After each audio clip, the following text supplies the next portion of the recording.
I, 29F, dated a guy Joe, 30M, for 3 months before he left me to go back to his ex Kim, 30F. Right after we broke up I found out I was pregnant and now I'm at 24 weeks. I let him know and he was ecstatic. Turns out his girlfriend had fertility issues and would likely never be able to get pregnant naturally, and he has always wanted to be a father. Getting back together was out of the question for both of us, so he's still with his girlfriend. Joe was only allowed at the initial appointment because of COVID-19, and we found out I was having twins. According to Joe, when he told Kim, she had a mental breakdown about her infertility and wanted to talk to me. I met them at their house and Kim stated that she wanted to be involved in my pregnancy because she would eventually be the children's stepmother.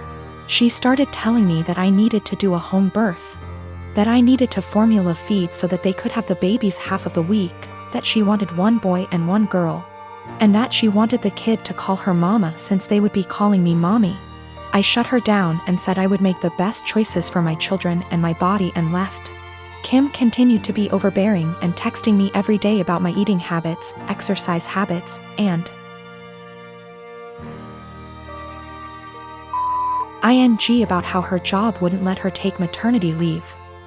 At the virtual genetics counseling appointment, she attended instead of Joe and took over the whole meeting trying to talk about her family history, which wasn't relevant. When it came time for my 20-week level 2 scan, they allowed me 1 guest and Joe suggested I take Kim instead of him, which I refused to do.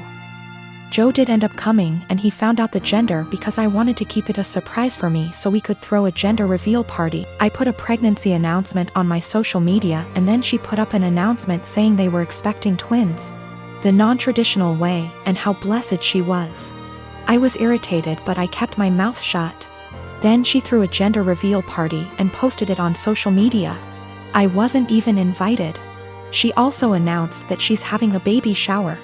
I commented on her posts and told her to stop treating me like a surrogate, that the kids weren't hers, and that Joe didn't have any claim or custody of the kids until they are born. I then called Joe and reiterated all of this and stated that I would not be seeing either of them until we went to family court, and that my mother would be my birthing partner. He and Kim and some of her friends and family are saying I'm an asshole, and her mother even called and insisted I give her one of my babies. Like, this is the Parent Trap? I'm definitely getting a lawyer ASAP. Y'all have scared the shit out of me, but I'm happy you did.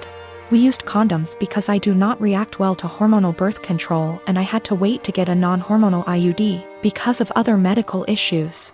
The Thursday I posted this, I went to the police and they stated that there was nothing they could do because a crime hadn't been committed. In my state, orders of protection are criminal or family, so I was able to get one against Joe. On Friday, I did get a lawyer and they let me know in my state there was nothing I could do as far as custody before the babies are born. So I will be leaving my state soon to ensure that this isn't my baby's home state and I can't be charged with anything. Kim came to my job, damaged my car, and broke a bunch of office windows. I work with kids, so she was arrested for not just the criminal damage and trespassing but also child endangerment, so hopefully that works in my favor. Also, if Joe did it on purpose, I don't think Kim knew, because she was screaming at me about how I stole her life and everything I had was supposed to be hers. I have orders of protection against both Kim and Joe. I left the state anyway and Joe and Kim started harassing me again because there's no legal jurisdiction when you leave the state. But I have enough evidence that I was able to press charges in my current state as well and will be pursuing a restraining order here. I have always been civil with my half-brother. We were close as kids, but he started to have an attitude at 13 and pretty much stopped being nice, and started messing with my things / making fun of me and doing pranks to annoy me / privacy was gone with him coming into my room and taking my things. Whenever I complained, my stepmom would normalize his behavior and make excuses. My dad never really grounded him and thought that talking to him will get him to behave better. I'm currently in college. I live in a rented apartment and have car to help me get to the university or other places. The car isn't expensive or fancy at all. I saved up for it 2 years ago. I decided to have Christmas dinner with my family. It's the perfect opportunity to be with family since I haven't seen my dad in a while. I arrived at my dad's house and left my purse and my keys on the kitchen island after my stepmom told me to help with dinner. My half-brother started talking about my car in the kitchen while my stepmom was listening and asked if he could take it for a couple of hours to hang out with friends. I politely told him no. He threw a fit and brought up how I needed to relax and not worry, but my answer was still the same. While we were sitting at the dinner table, my half-brother got up, washed his hands, and I thought he went outside. I got busy talking to my dad, and after I got up to wash my hands, I noticed my car keys weren't there. I went outside to ask him, and neither he nor my car were there. I lost it. I started calling his phone, but he hung up on me several times. I was furious. I told my dad I'd call the police if he didn't come back with the car. My stepmom jumped to defend him and said I was being unreasonable to call the police. I called him one last time, then I called the police. My stepmom freaked out when my half-brother got picked up by the police. She told me to go explain the situation to the authorities, otherwise he'd spend the night in jail. But I refused, especially since I still hadn't got my car back. Stepmom yelled that I ruined dinner and that it was no big deal, he was going to return it after borrowing it from me, but he didn't really borrow it, and she heard me say no. I don't know what she told the police, but I didn't give permission to use the car. My stepmom's side of family are mad at me for doing this to my brother and hinted that I don't consider him family. My dad's side of family sided with me, saying he deserved it. My dad said I overreacted and I shouldn't have called the police when he disappeared for 4 hours. I talked to the police about what happened, and I learned later that my stepmom said that her son was allowed to borrow it, and that it was a misunderstanding. I wasn't going to let her continue to lie, but my dad told me to back off and let it go. This really upset me. My half-brother wasn't even berated the way I was by the family. My wife and I have been together for 5 years, married for 4. She had a bad marriage before me and had a child. I had no problem stepping up to the plate to help her raise her child. The father wants nothing to do with my wife or his kid. To the point, I had 2 friends that I've had since I was 16. They were both female, and I had dated one of them for 4 years, but we split up, agreeing that we made better friends than an actual couple. This never happens in real life, apparently.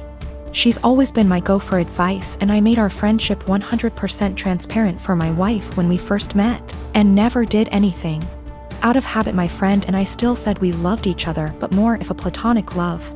We both loved our current partners and never wanted anything between each other. However, after a few years, this took a toll on my wife, and she asked me to stop telling her that I loved her. So I explained this to my friend, and she said she understood and would have no problem doing so. Another month or so, I still have 100% transparency with my wife as to make her feel comfortable. I got deployed, and my friend had just had her baby and asked me if I wanted to FaceTime to see her. I said yes, naturally happy for her and her husband. After a nice chat and meeting her new son, I got a call from my wife a few days later asking if I had talked to her KN FaceTime. I told her that I had and why, also telling her what we had discussed. My wife then didn't talk to me the rest of my deployment. When I got home, I explained that I was sorry it hurt her feelings and wanted to make things better. She told me to never talk to her again. I tried to explain that it was just a friendship and that neither of us wanted a relationship. My wife took it upon herself to call her and tell her that if she didn't stop talking to me forever, that she would tell my friend's husband that we were having an affair. She did not tell me any of this. I quickly noticed she had blocked me on everything, including my number. I had no idea what happened, so I confronted my wife, and she told me that she was certain I was cheating on her, and that my friend and I were having an affair. She then told me that she had called her and only asked her to not talk to me anymore. I was slightly upset but stood by her decision and held no grudge. I feel like this event led to the breakdown of everything. She started to have no trust in anything I did, constantly going through my phone, and she would constantly lock her phone, or lock herself in the bathroom talking to someone on the phone. She started blaming her job for her unhappiness. I told her that I could pull extra hours at work if she wanted to quit to find a new one. She quickly quit her job and made no attempt to find work again. I was enlisted at the time. She said she hated that I was gone all the time, so I offered to go reserves to be with her more. She said that would fix it. So I got a civilian job that paid decent, but we had to move. The job is stressful and I'm not very fond of being a civilian. She has now come to the conclusion that I need to get out of the military and quit my civilian job, and we to move again, and that's the only way she'll be happy. I feel like I've given up everything for her to be happy. I'm trying to show her the logic that there is no way for us to survive if neither of us works. I love my wife and don't want a divorce, but I feel like she will never be happy and I'm not sure how to fix it. She blames everything on me and says that I'd be happier with someone else, or says she's leaving again. I'm currently deployed again, and the last week I was home she wouldn't talk to me or spend time with me and our daughter. She would lock herself in the bedroom all day. Then at night she would call me names and say I don't care about her and I never spend time with her. I've had this crush on my coworker for a few months now, and it's really not good.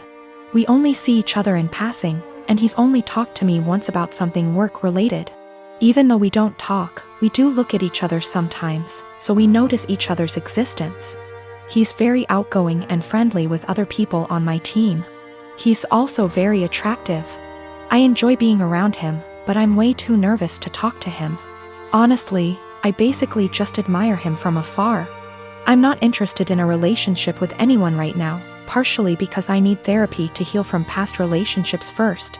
So I'm definitely not trying to be together with him. I just like him. This wouldn't be so bad, except it's become unhealthy for me. Whenever he's around, I get so overwhelmed that it's difficult to concentrate on my work. Sometimes I have to walk away and take deep breaths to calm down. I just get so nervous and preoccupied with my thoughts. I realize this sounds ridiculous, it is. I also can't stop thinking about him. It seems like I spend the entire day looking forward to seeing him, then once he's gone I feel empty and sad. I recognize this is really unhealthy and potentially creepy. I work with some good friends and I genuinely enjoy their company. I also like my job a lot, so it's not that work is boring without him.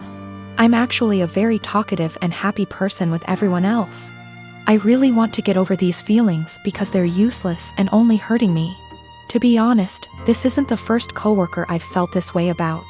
At my last job, I also had a crush on my manager and it was on the same unhealthy level.